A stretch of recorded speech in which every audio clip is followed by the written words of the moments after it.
मोदी जी থাকলে বলতেন, देखा दोस्तों भाइयों बहनों आप लोग देखे हैं मेरा नाक से खून बह रहा था इस देश के लिए। তো মোদি জি যে জুমলা এবং নাটক করতে জানেন, অভিনেতা। শুভেন্দু অধিকারী ভারতীয় জনতা পার্টির পুতুল পুতুল হিসাবে কাজ করবেন, ওনার নিজস্ব ডিসিশনের কতটা ক্ষমতা আছে সন্দেহ আছে আমাদের। তো ওনাকে ওনার পলিটিক্সের জন্য কাজ করতে হবে। তো পশ্চিমবাংলার মানুষকে বুঝতে হবে যে যা ছিলাম তাই হলাম। তৃণমূল যা চোর ছিল তার থেকে বেশি বড় চোর হচ্ছে বিজেপি। আগামী দিনে নরেন্দ্র মোদী যতই রিল বানাক, ওনার রিলের সমালোচনা বাচ্চা ছেলেরাও করছে, জেন জি তো করছে, জেন আলফারাও করছে। তো উনি এত কিছু লোক বল থাকা সত্ত্বেও একটা রিলও ভালো করে বানাতে পারেন না। সে কি করে দেশ চালাবে, মানুষকে ধ্যানটা কোন ঘোরাবে কি করে? তো এই জন্য মাঝে মধ্যে ডিভাইসিভ পলিটিক্স করার জন্য টুল কিট হিসাবে তসলিমা নাসরিনকে ইউজ করার জন্য নিয়ে আসা হয়েছে পশ্চিমবঙ্গে। গোটা ভারতবর্ষের পরিপ্রেক্ষিতে নরেন্দ্র মোদী ডাহা ফেল প্রধানমন্ত্রী হিসাবে।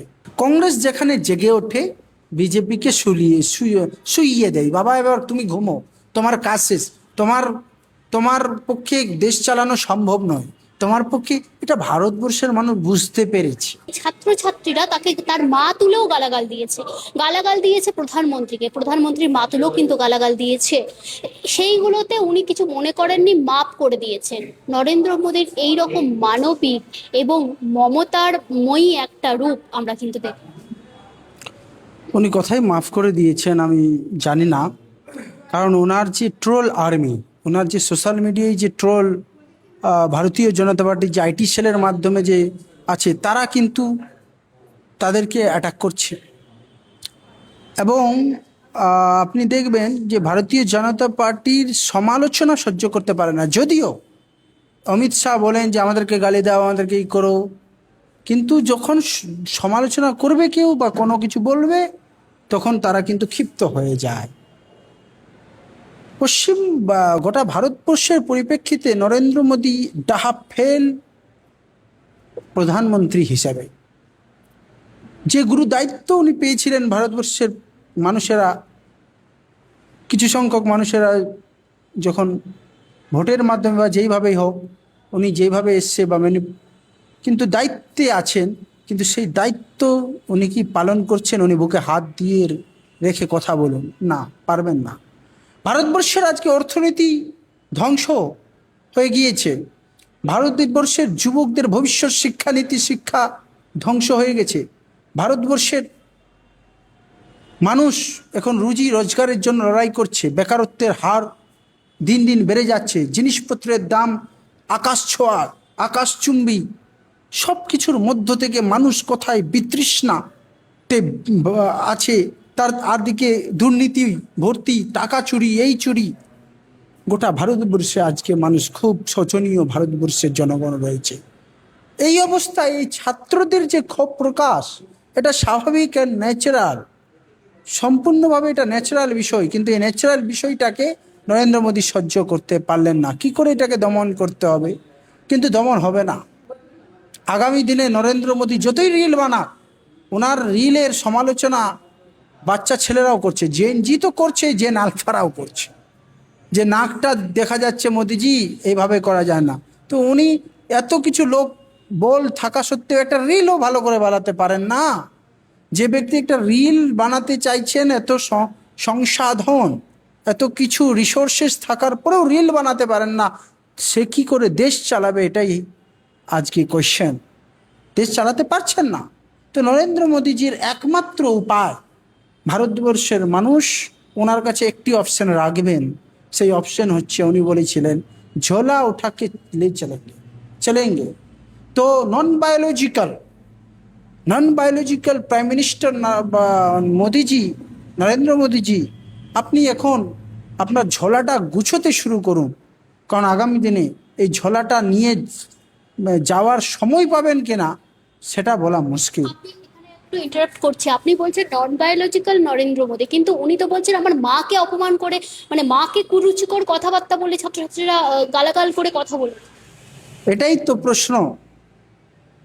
সিম্প্যাথি আমাদের ভারতবর্ষের ভাবি প্রাইম মিনিস্টার প্রধানমন্ত্রী রাহুল গান্ধীজি উনি কিন্তু বলেন না আমার বাবা মারা গেছিলেন বা দেশের জন্য হত্যা করা হয়েছিল, ইন্দিরা গান্ধীকে হত্যা করা হয়েছিল, রাজীব গান্ধীকে এইসব সিম্পথি উনি করুন না। যিনি ছাত্রদের আন্দোলন করতে গিয়ে নাক থেকে রক্ত বেড়ে গেল, ওটাও কিন্তু সিম্পথি। মোদিজি থাকলে বলতেন, देखा दोस्तों भाइयों बहनों आप लोग देखे हैं मेरा नाक से खून बह रहा था इस देश के लिए। তো মোদিজি যে জুমলা এবং নাটক করতে জানেন, অভিনেতা, he is he is he is an excellent অভিনেতা। একজন ওনাকে অভিনেতা হিসাবে কঙ্গনা রানাউতের সঙ্গে তুলনা করা যেতে পারে। কঙ্গনা ওনাকে অ্যাক্টর হিসেবে আমি বলছি তো, he is an excellent actor. Kangana Ranaut বা এনাদের মাধ্যমে তুলনা করে যদি উনি অভিনয় করেন তো আশা করি উনি সাকসেসফুল হয়ে যাবে। কিন্তু যেইভাবে উনি ওই রিল টিল বানাতে পারছেন না, তো শুটিংয়ে গিয়ে প্রবলেম হয়ে যেতে পারে। অভিনয়টাই ভালো, কিন্তু ক্যামেরা অ্যাঙ্গেল বোঝেন, জেএনজির লেভেলে বোঝেন না, কিন্তু ক্যামেরার দিকে সবসময় তাকিয়ে থাকেন, ক্যামেরা দেখলেই তাকিয়ে থাকেন। তো মোদিজি, আপনি এখন গুছোতে শুরু করুন আপনার ঝোলাগুলো। আপনি দেশের কি কি ক্ষতি করেছেন সেগুলোও গুছোতে শুরু করুন। কারণ আপনি ঝোলা নিয়ে যাবেন, তাতেও কিন্তু আমরা আপনাকে ছাড়বো না। রাহুল গান্ধী কিন্তু ছাড়বে না, ভারতবর্ষের জাতীয় কংগ্রেস কিন্তু ছাড়বে না, ছেড়ে কথা বলবে না। আপনার প্রতিটা অন্যায়ের হিসাব হবে, প্রতিটা দুর্নীতির হিসাব হবে, পিএম কেয়ার ফান্ডের হিসাব হবে, রাম মন্দির চুরির হিসাব হবে, দেশের মানুষদের অর্থনীতি ধ্বংস করার হিসাব হবে, ছাত্রদের পেপার লিকের হিসাব হবে। প্রত্যেকটা আপনার যে কর্মকাণ্ড, নোটবন্দি হোক, জিএসটি মাধ্যমে হোক, দেশের অর্থনীতি, দেশের রিসোর্সেসগুলো, পাবলিক প্রপার্টিসগুলোকে, পাবলিক কোম্পানিগুলোকে বিক্রি করে দেওয়া হোক, আদানি আম্বানির কাছে সব কিছু বিলীন করে দেওয়া হোক, তাদেরকে লোন, লক্ষ লক্ষ কোটি কোটি টাকার লোন তাদের মাফ করে দেওয়া হোক, সব কিছুর হিসাব হবে। ঝোলা নিয়ে পালানোর চেষ্টা করুন, বুঝুন, কিন্তু আলটিমেটলি আপনাকে ছাড়া হবে না। Be careful, be aware. এদিকে দেখা যাচ্ছে বিহার এবং মধ্যপ্রদেশে যেভাবে বিজেপির হার হলো, সেখান থেকে কি আশার আলো দেখছেন, বা সেখানে বিজেপির হারটা নিয়ে আপনাদের কি মতামত? ছাত্র আন্দোলনের প্রভাবে? जहाँ कांग्रेस जगता है, जहाँ कांग्रेस जगता है, बीजेपी को सुला देता है। কংগ্রেস যেখানে জেগে ওঠে, বিজেপিকে শুইয়ে দেয়। বাবা এবার তুমি ঘুমো, তোমার কাজ শেষ, তোমার তোমার পক্ষে দেশ চালানো সম্ভব নয়, তোমার পক্ষে। এটা ভারতবর্ষের মানুষ বুঝতে পেরেছে। আপনি শুধু দেখুন না, বিহারেও এক জায়গায় হেরে গেছেন, দাতিয়াতে আমাদের কংগ্রেস, মধ্যপ্রদেশে আমাদের দাতিয়াতে কংগ্রেস নেতৃত্ব জিতেছেন। তো ওয়ান্ডারফুল। এটা এটা সূচনা। ঝোলা যে নিয়ে যেতে হবে তার সংকেত মাত্র। आगामी ये तो ट्रेलर है, फिल्म अभी बाकी है, आगे आगे देखो होता है क्या, 2029 में होता है क्या, 2029-এ কি হচ্ছে আমরা দেখব, আপনারাও দেখবেন এবং বিশ্লেষণ করবেন যে দেশকে ধ্বংস করা একটা লোক একদিকে অনুন্নয়ন করছে, দেশের উন্নতি করতে পারছে না, টাকার আজকে দেখুন দাম, ভ্যালুয়েশন কোথায় গিয়েছে, সব দিক দিয়ে। মানে আমি ডেটা নিয়ে বললে অনেক সময় লেগে যাবে, প্রত্যেকটা ডেটা আছে, প্রত্যেকটা ডেটা দিয়ে যদি বলি। আর একদিকে মানুষ যেন ওইদিকে ধ্যান, উন্নয়নের দিকে ধ্যান না দেয়, অ্যাটেনশন না দেয়। তাহলে কি করতে হবে? একটা জিনিস করে দিতে হবে, সেই জিনিসটা হচ্ছে ডিভাইসিভ পলিটিক্স, হিন্দু মুসলমান। তো এই দুটোই তো নরেন্দ্র মোদীজি কাজ, এছাড়া আর কিছু করেন না। দেশের অনুন্নয়ন করা, আদানি আম্বানিকে দেওয়া, বিক্রি করা, আর হচ্ছে হিন্দু মুসলমানের পলিটিক্স করা। অন্যদিকে আমরা দেখছি যে এনসিপিআই, সেটা বিজেপিতে মিশে যাওয়ার একটা জল্পন আমরা কিন্তু ইতিমধ্যে দেখতে পাচ্ছি। এনসিপিআই এবং এনডিএ আজকে বৈঠক, সেখানে রাজ্যের মুখ্যমন্ত্রী, আমাদের পশ্চিমবঙ্গ রাজ্যের মুখ্যমন্ত্রী শুভেন্দু অধিকারী গিয়ে উপস্থিত হয়েছেন। কিভাবে দেখছেন বিষয়টা? এনসিপিআই আগেকে চিনতেও না, একটা কোনো রেলিভেন্স নেই রাজনীতিতে, পলিটিক্সের রেলিভেন্স নেই। রেলিভেন্স হচ্ছে যে গাদ্দারগুলো যারা বিজেপির বিরোধী ভোট নিল, তারা গিয়ে সামিল হলো। আমরা আগেই বলেছিলাম, সাধারণ মানুষ হয়তো বুঝতে পারেননি এই বিষয়গুলো, বারবার, আপনারা নিশ্চয়ই মনে আছে, ইলেকশনের আগে আমরা বারবার বলেছিলাম যে টিএমসি বিজেপি একই কয়েনের এপিট ওপিট। তো টিএমসি যে বিজেপি, এটা বিখ্যাত উক্তি করে গেছেন মাননীয় মুকুল রয় মহাশয়। তো স্বাভাবিক আমরা জানতাম যারা বিজেপি হবে, এনসিপি কিছু, এনসিপিআই কিছু না, বিজেপিরই অঙ্গ একটা সংগঠন, রাজনৈতিক দল, স্লিপার সেল বলা চলে, বা স্লিপারও না, এখন প্রকাশ্য হয়ে গেছে, ভারতীয় জনতা পার্টির সঙ্গে থাকবে। তো আগামী দিনে এই এমপিগুলো ভোটে কি জিতবে, এটা হচ্ছে বড় কোয়েশ্চেন। এটা কিন্তু বড় কোয়েশ্চেন, বড় প্রশ্ন। এরা কিন্তু ভোটে জিতবে, এটা তাদেরকে বুঝতে হবে। মানুষ তাদেরকে ছুঁড়ে ফেলে দেবে, চুরি ছাড়া তাদের উপায় নেই, ছুঁড়ে ফেলে দেবে। তোমরা মানুষকে বোকা বানিয়ে তোমরা বিজেপির সঙ্গ দিচ্ছ। মানুষকে, ভারতবর্ষের পশ্চিমবাংলার জনগণ কি এতটাই বোকা নয়? ঠিক সময়ে ঠিক দেখা যাবে, এবং এরা কোনো রেলিভেন্স নেই, এরা যে বিজেপি। কিন্তু মানুষ ভুল করেছে, যে মানুষ ভুলবশত যে ভাবছিল যে টিএমসি হয়তো লড়াই করবে বিজেপির বিরুদ্ধে দেশের স্বার্থে, সংবিধানের স্বার্থে, কিন্তু আসলে টিএমসি যে বিজেপিরই একটি মানে অঙ্গ, এটা আজকে প্রমাণিত হয়ে গেছে। তো বি কেয়ারফুল হতে হবে, এবং এদের রিলিভেন্স আগামী দিনে রাজনীতিতে থাকবে না। তার হাত থেকে তো সিম্বলটা হাতছাড়া হয়ে যেতে পারে, এই প্রসঙ্গে আপনি কি বলবেন? দেখুন, মমতা ব্যানার্জির প্রবলেম উনি বুঝবেন, সেটা নিয়ে আমরা কিছু বলার নেই। উনারই আগামী দিনের রাজনীতিতে কি রেলিভেন্স থাকবেন উনি বুঝবেন, সেটা উনি লড়াই করবেন বা করছেন, সেটা ওনার ব্যাপার, ওখানে আমার কোনো মন্তব্য নেই। কারণ মমতা ব্যানার্জি যা ভুলগুলো করেছেন, ওনাকে উচিত সেই ভুলগুলোকে শোধরানো। কিন্তু চিড়িয়া উড় গই ক্ষেত তো পস্তা কে क्या ফায়দা। তো যখন সব কিছু চলে গেল, তখন আর মানে কি করবে, মানে কিভাবে রেকটিফাই করবে? তো উনি বুঝুক, এখন ভাবনা চিন্তা করুন যে কি কি করলেন, কাদেরকে সঙ্গ দিলেন, বা সন্দেহ থেকে যায় যে পাঠিয়ে দিলেন নাকি, রফা দফা হয়েছে কিনা, এগুলো প্রশ্ন থেকে যায়। সেই জন্য ভারতবর্ষে যদি একমাত্র বিকল্প বাংলার মানুষের জন্য এবং ভারতবর্ষের মানুষের জন্য আছে, একমাত্র একটা বিকল্প হিসাবে নিতে পারেন, দেশ যার রেকর্ড রয়েছে बीजेपी সঙ্গে सर कट जाए लेकिन बीजेपी की साथ नहीं जाएंगे, সেটা হচ্ছে ভারতীয় জাতীয় কংগ্রেস। অন্যদিকে তাসলিমা নাসরিনকে বিজেপি এই বিষয়টা আপনি কি বলছেন? হ্যাঁ, তাসলিমা নাসরিন তাকে যে বিজেপি নিয়ে এলো কলকাতায় ফিরিয়ে, দেখুন, বিজেপি করেছে, বিজেপি হচ্ছে হিপোক্রেটদের একটা দল, যারা যা বলে তা করে না।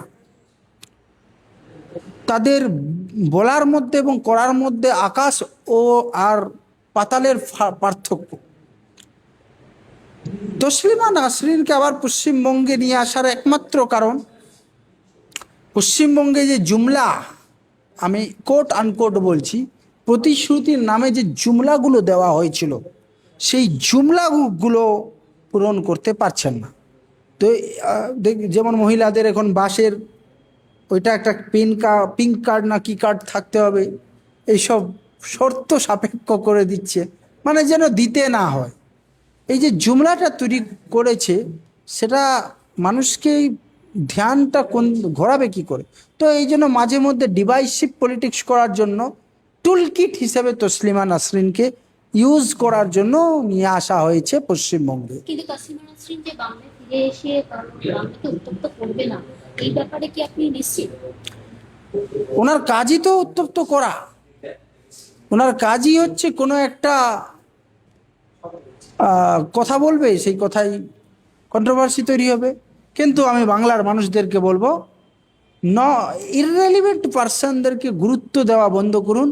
যেদিন ওদের রেলিভেন্সি শেষ হয়ে যাবে, অটোমেটিক কেউ গুরুত্ব দেবে না, তারাই বলাও ছেড়ে দেবে। এবার ও বলবে, এবার উত্তপ্ত হবে না, গরম হবে না, এইসব করে কোনো লাভ নেই। ওনাকে ইগনোর করুন, সিম্পলি ইগনোর হার। আপনি বললেন পিন কার্ড বানাতে হচ্ছে বাসের জন্য, আমরা দেখছি যে অন্নপূর্ণা ভান্ডার সেটাও কিন্তু এখনো পর্যন্ত অলরেডি কিন্তু অন্নপূর্ণা ভান্ডার হচ্ছে। এই তো আস্তে আস্তে বিজেপির ঝোলে থেকে বিড়াল বেরিয়ে আসছে, বিজেপির মুখোশটা খুলে যাচ্ছে। সাধারণ মানুষ অনেকেই ভেবেছিলেন বিজেপি মনে হয় মহাসৎ, চাঁদাবাজিও শুরু হয়ে গেছে। সিন্ডিকেটের সিন্ডিকেটের বিরুদ্ধে বলেছিলেন, সিন্ডিকেট তারাই তৈরি করছেন। বালির দাম বাড়লো কেন? প্রশ্নের জবাব দিক। পশ্চিমবঙ্গে বালির দাম বাড়বে কেন? চুরি করা শুরু হয়ে গেছে, বালি মাফিয়াদের সঙ্গে রফা দফা কাজ শুরু হয়ে গেছে। বিজেপির বিভিন্ন নেতারা যে চাঁদাবাজি করছে সেটা প্রকাশ্যে সামনে আসছে, অভিযোগগুলো সামনে আসছে। তো বিজেপি যে ধুলো তুলসী পাতা নয়, ধুয়ো তুলসী পাতা নয়, এটা প্রমাণিত। কারণ ভারতীয় জনতা পার্টি ব্যাপম থেকে শুরু করে বিভিন্ন ভারতবর্ষের সবচেয়ে দুর্নীতিগুলো করে থাকে তো ভারতীয় জনতা পার্টি। এবং নরেন্দ্র মোদীর আরেকটা বড় দুর্নীতি হচ্ছে পিএম কেয়ার ফান্ড, যেটা কংগ্রেস সরকার যখন আসবেন সেটাকে আমরা রিভিল করব যে কিভাবে উনি লক্ষ লক্ষ কোটি কোটি টাকা নিয়ে পিএম কেয়ার ফান্ডের টাকা নিয়ে হিসাব দেননি, আরটিআই এর মধ্যে রাখেনি, গভর্নমেন্টের রাখেনি। পিএম এর নামে আছে কিন্তু গভর্নমেন্টের পয়সা না, ওটা প্রাইভেট সংস্থার করে রেখেছে। এবং পশ্চিমবঙ্গের শুভেন্দু যে একটা পুতুল ছাড়া আর কিছু নয়, সেটা শুভেন্দু অধিকারী ভারতীয় জনতা পার্টির পুতুল হিসাবে কাজ করবেন। ওনার নিজস্ব ডিসিশন নেওয়ার কতটা ক্ষমতা আছে সন্দেহ আছে আমাদের। তো ওনাকে ওনার পলিটিক্সের জন্য কাজ করতে হবে। তো পশ্চিমবাংলার মানুষকে বুঝতে হবে যে যা ছিলাম তাই হলাম। তৃণমূল যা চোর ছিল তার থেকে বেশি বড় চোর হচ্ছে বিজেপি। আগামী দিনে কংগ্রেসকে আপনারা বেছে নিন, জাতীয় কংগ্রেসকে নিয়ে আসুন। অবশ্যই অবশ্যই জাতীয় কংগ্রেস তার বেস্ট দিয়ে কাজ করবে এবং জাতীয় কংগ্রেস পশ্চিম বাংলার বুকে ইতিহাস পড়ে দেখতে পাবেন যে জাতীয় কংগ্রেস কাজ করেছে, করে দেখিয়েছে। আমরা এমনি এমনি বলছি না, আগামী দিনে আরও ভালোভাবে আমাদের যদি কোনো ভুল ত্রুটি হয়েও থাকে কোনো কিছু সেগুলো ত্রুটিগুলো রাহুল গান্ধী বলেছেন সেগুলোকে আমরা রেকটিফাই করে আবার ভারতবর্ষের ডেভেলপমেন্ট, রাজ্যের ডেভেলপমেন্ট এ কাজ করবে জাতীয় কংগ্রেস। কিন্তু কংগ্রেসের মধ্যে ভরসা অনেকে মানে জনগণ রাখছে না, কেননা কংগ্রেসের মধ্যেও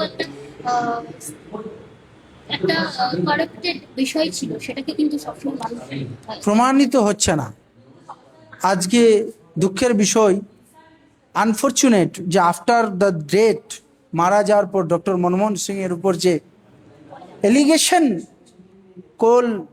একটা এলিগেশন লাগানো হয়েছিল, সেই এলিগেশনটা প্রমাণিত কোর্টে হয়নি। এবং former prime minister doctor Manmohan Singh বলেছিলেন একটি কথা আমাদের মনে পড়ে যে ইতিহাস আমাকে মূল্যায়ন করবে। এখন আমি মূল্যায়ন হই বা না হয়, ইতিহাস মূল্যায়ন। তো আজকে আমরা হারে হারে টের পাচ্ছে ভারতবর্ষের মানুষ